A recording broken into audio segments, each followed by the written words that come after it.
Welcome to the dark side. Actually, welcome to, a new lightsaber video. This one, in fact. Hi, guys.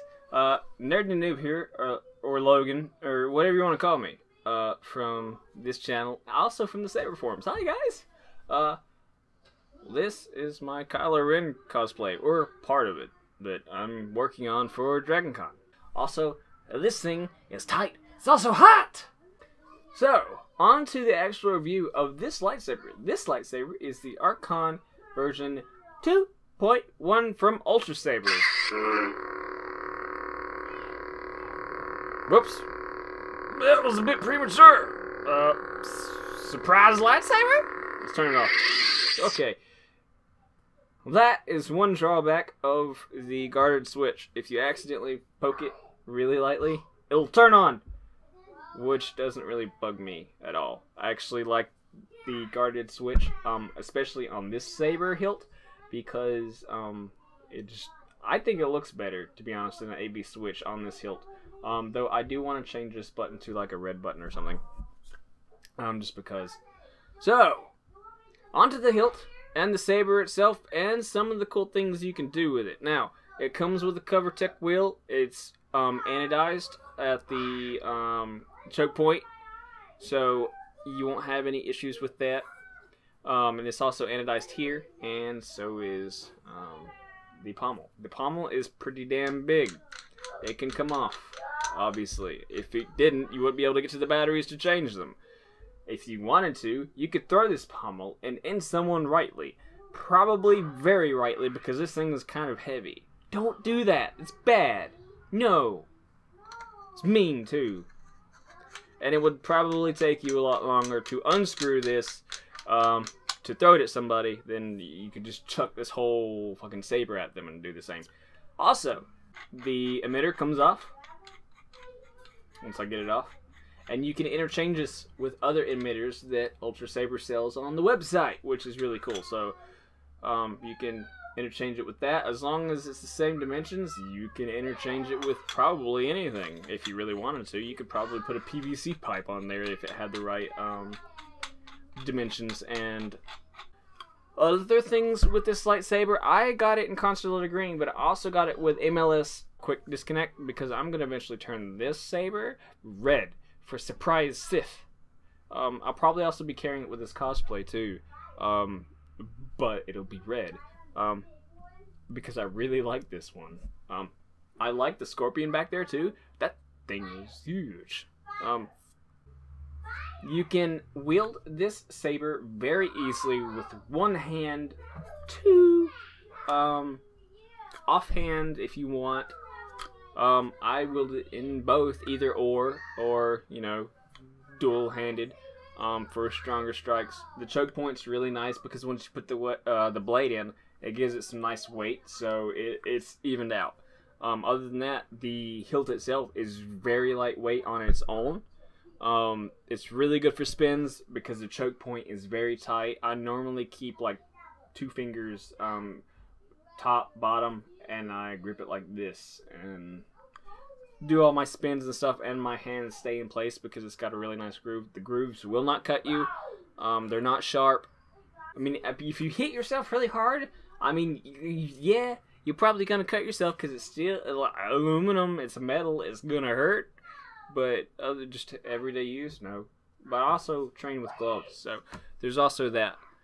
One cool feature I like with this, which I don't think it was an intended feature, but I'm going to call it a feature. Watch. Okay, that's not it. That's just me inserting the blade. This is it. I really like this.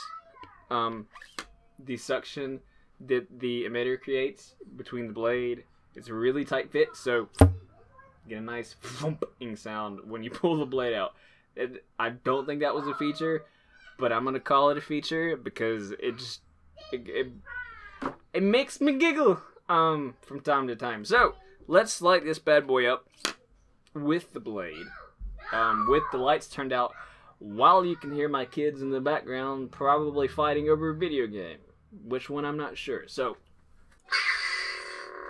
again, like in one of my previous videos, the blade shows up a paler version of itself. The color that I'm using with the Ultra Edge runs from the tip of from the base of the blade all the way to the tip. So it's very colored out. It's very nice looking. My camera is just very shit. If I were to take a picture of it, it would look very nice. And there's that nice popping sound. I really like this thing. I've been using it for about 3 weeks. Like I said, if I said before. I had to do another take a little while ago. So, it's a really nice hilt. It's also just a really nice saber in general. It's one of my favorites so far. I want to get the Archon version 3.1, I think. The newest version of it that has the thin neck and the copper here. That one's custom sort of because you have the emitter itself is like in a different area, and you have to have the blades cut.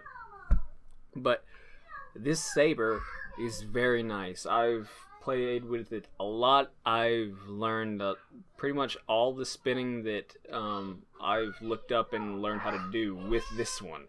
It's very versatile. You can wield it with one hand, offhand. It's light. Obviously, the blade that you stick in it is going to affect how heavy or light it is. If you stick like this is a 36-inch blade, I believe. It's just a mid-grade. This thing's light. If you get a heavy grade blade, which I've got some up there, it's gonna be heavier towards the blade because it's thicker. It's thicker. Other than that, I've also changed the sound font to this thing too. This is the episode 4 sound font. I really like it. It goes with the blade.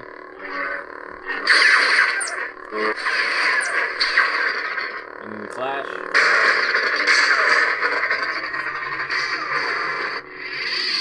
And turn it off.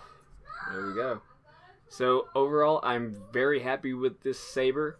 UltraSabers has some very good design and very good price, and just the quality is really good too. I've dropped this thing a few times.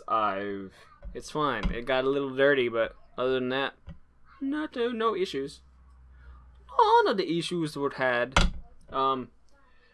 So overall, the quality is really good. The saber itself is really good, and this costume is hot. If you want to start a lightsaber that's a premium quality with sound or light sound, definitely get the Archon version 2.1 or version 3.1. But hope you enjoyed the video, guys. This costume is hot. I will see you later. Have fun. Goodbye.